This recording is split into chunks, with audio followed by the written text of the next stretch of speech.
Bapatla MLA Vegeshwara Narendra Varma కూటమి ప్రభుత్వం ఏర్పడిన తర్వాత బాపట్ల నియోజకవర్గంలో 396 మందికి సీఎం రిలీఫ్ ఫండ్ కింద 3.26 కోట్లకు పైగా మంజూరు చేశామని తెలిపారు.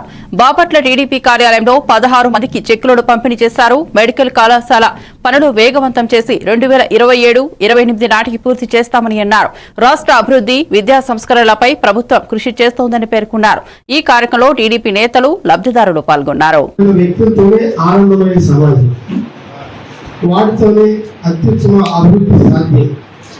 శారీరకంగా మానసికంగా ఆరోగ్యంగా ఉంటేనే ఉల్లాసంగా ఉత్సాహంగా జీవించగలం, కష్టపడగలం, జీవితాన్ని సాఫల్యం చేసుకోగలం. కుటుంబంలో ఒకరు అనారోగ్యం పాలైతే కుటుంబం మొత్తం కలత చెందుతుంది.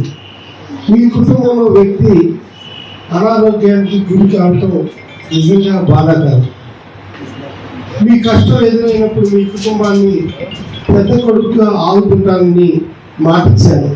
ఈ మాట ఇప్పుడు నిలబెట్టుకుంటున్నాను. ప్రజల కోసం పనిచేసే ప్రభుత్వం, ఈ ప్రభుత్వాన్ని తెలుగుదేశం పార్టీ కూటమి చాలా పరిపాలన చాలా గొప్పగా ఉంది.